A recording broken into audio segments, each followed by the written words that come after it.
Salam everyone, welcome back to Learn Azerbaijan today. In today's episode, I will talk about some idioms in Azerbaijani.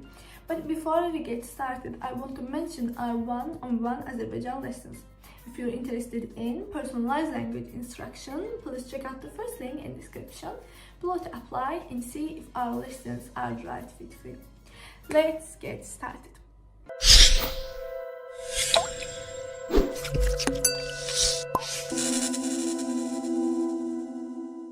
First of all, könlüne yatmak, könlüne yatmak, könlüne yatmak, könlüne yatmak, könlüne yatmak means to like something, or to love something, or somebody is könlüne yatmak. Gəlbinə dəymək, gəlbinə dəymək, gəlbinə dəymək. Gəlbinə dəymək is to hurt someone's feeling.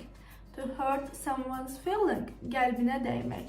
Or in English, like to offend someone. Gəlbinə dəymək. Gəlbinə dəymək. Gəlbinə dəymək. To offend someone. Özündən çıxmaq. Özündən çıxmaq. Özündən çıxmaq. Özündən çıxmaq is to lose one's temper.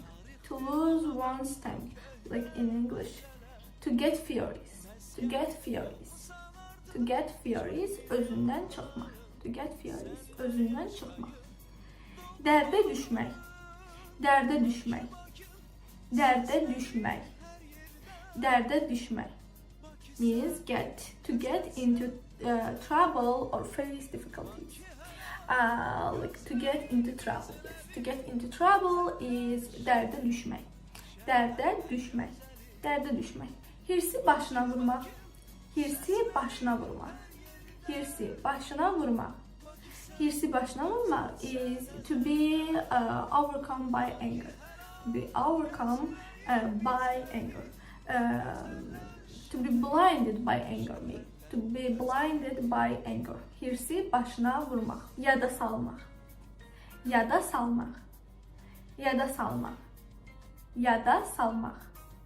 Yada salmaq is to remember something or someone. To recall somebody. Yada salmaq.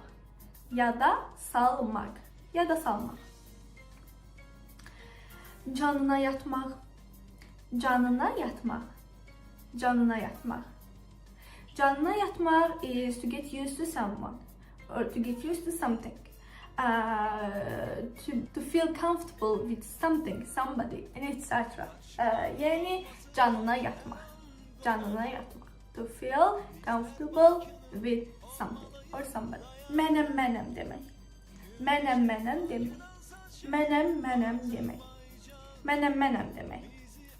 Mənim demək, like to act arrogant, arrogantly, or to think one is superior, like to be boastful. To act arrogantly means mənim demək. Ürəyi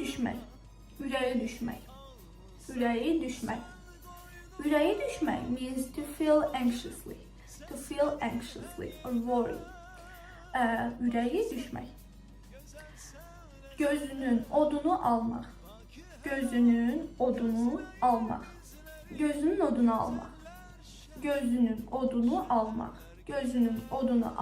Means so that they won't repeat a mistake.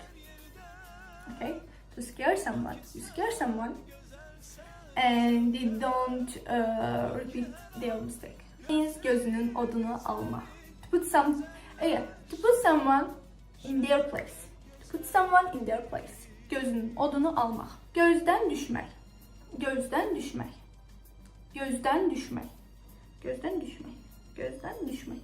Means to lose respect or popularity. Yes.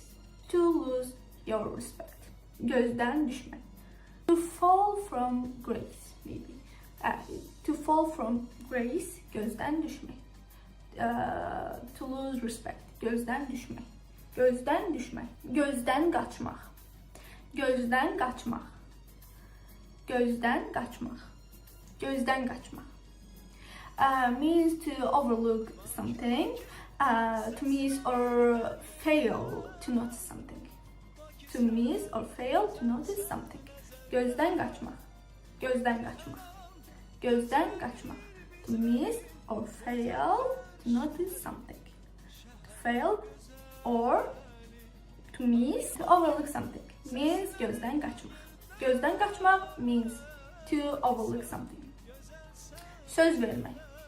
Söz vermek. Söz vermek. Söz vermek. Söz vermek. To promise. To promise. To promise. To promise. Söz vermek. Söz vermek. To promise. Gönülden geçmek. Gönülden geçmek. Gönülden geçmek. Gönülden geçmek. Gönülden geçmek.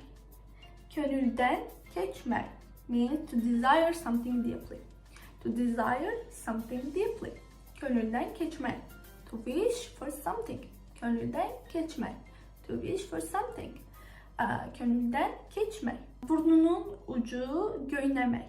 Burnunun ucu göğnemek. Burnunun ucu göğnemek means to miss someone or something deeply. To miss someone or something deeply. Yes, means burnunun ucu göğnemek. Burnunun ucu göğnemek, to miss someone or something. And that's it. I hope you enjoy and learn something.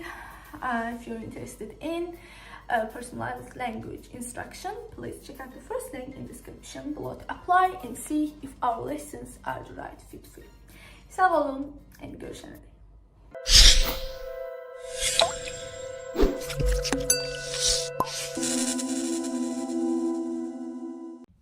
Salam everyone, welcome back to Learn Azerbaijan today.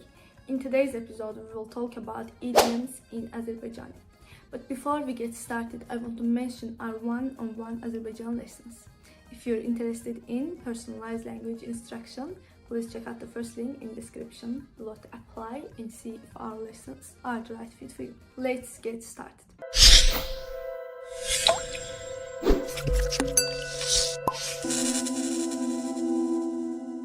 Acından köpük kusmak. Acından köpük kusmak. Acından köpüğü kusmak. Acından köpüğü kusmak is to be very poor. To be very poor. Acından köpüğü kusmak. Açarını itirmek. Açarını itirmek. Açarını itirmek. Lack of self-control. Lack of self-control. Bağrı çartlamak. Bağrı çartlamak. Bağrı çartlamak. Bağrı çartlamak is be anxious. Be anxious. Can deyip can işitmek. Can deyip can işitmek. Can deyip canda işitmek. Can deyip can işitmek is get along well. Get along well. Get along well. Tabanına tüpürmek. Tabanına tüpürmek. Tabanına tüpürmek. Tabanına tüpürmek is walking fast or running. Running. Tabanına tüpürmek. Dil boğaza koymamak. Dil boğaza koymamak. Dil boğaza koymamak. Dil boğaza koymamak. It means talking too much. Talking too much. Talking too much. Dile dişe salmak. Dile dişe salmak. Dile dişe salmak. Dile dişe salmak. It means to speak ill of. To speak ill of. To speak ill of. Eşke düşmek. Eşke düşmek. Eşke düşmek. Eşke düşmek is falling in love. Falling in love. Qabağın kəsmək. Qabağın kəsmək. Qabağın kəsmək. Or qabağını kəsmək. Qabağını kəsmək. Qabağını kəsmək. To be an obstacle. To be an obstacle. Qabağını kəsmək. Mat qalmaq. Mat qalmaq. Mat qalmaq. Mat qalmaq is to be surprised. To be surprised. Mat qalmaq. And that's it for today. If you're interested in personalized language instruction, please check out the first link in description below to apply and see if our lessons are the right fit for you. Sağ olun and görüşene dek. Oh, don't forget to like, share and subscribe. Sağ olun.